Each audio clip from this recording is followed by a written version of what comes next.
Barbie Imperial may mensahe para kay Carla Estrada sa kaarawan nito. Nitong ika-21 ng Nobyembre, ipinagdiriwang ni Carla Estrada ang kanyang kaarawan at tiyak na masaya siya sa dami ng mga mensahe ng pagbati na natanggap mula sa mga tao online. Isa sa mga nagpadala ng mensahe ng pagbati ay ang aktres na si Barbie Imperial, na isang kilalang personalidad at matagal ng kaibigan ni Carla. Nag-post si Barbie sa kanyang Instagram stories upang batiin si Carla ng maligayang kaarawan. Kasama ng post na iyon, nag-upload siya ng isang napakagandang larawan kung saan makikita silang magkasama, magka-selfie, at magkasunod na nagngingiti. Ang kanilang masayang larawan ay nagpapakita ng kanilang malapit na samahan at magandang relasyon bilang magkaibigan. Sa caption ng kanyang post, isinulat ni Barbie ang isang simpleng mensahe ngunit puno ng pagpapahalaga para sa kanyang tita at kaibigan. Happy birthday Tita Sis!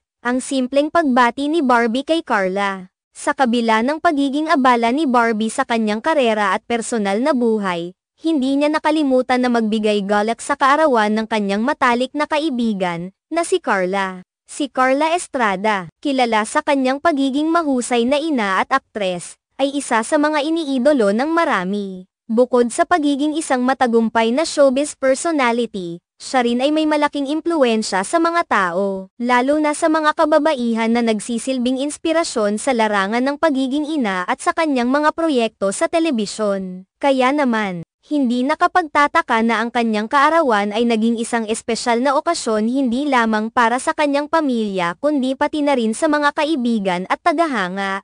Ang relasyon ni Carla kay Barbie ay isang magandang halimbawa ng pagkakaibigan sa industriya ng showbiz. Madalas ay makikita ang kanilang mga suporta sa isa't isa, hindi lamang sa mga personal na okasyon kundi pati na rin sa mga professional endeavors. Sa kabila ng mga pagkakaibang ipinapakita nila sa mga proyekto sa telebisyon, napanatili nila ang magandang samahan at tiwala sa isa't isa. Isang bagay na bihirang mangyari sa mga taong nagtatrabaho sa parehong industriya. Ang simpleng pagbati ni Barbie kay Carla ay nagsisilbing paalala na ang tunay na pagkakaibigan ay hindi nasusukat sa dami ng oras na magkasama, kundi sa kung paano nila ipinapakita ang kanilang pagmamahal at respeto sa isa't isa. Hindi kailangang maghugas ng kamay o magpakita ng sobra-sobrang gestures, kundi sapat na ang mga simpleng salita na puno ng malasakit. Sa ngayon, patuloy ang mga pagbati at pagdiriwang na natatanggap ni Carla mula sa kanyang pamilya,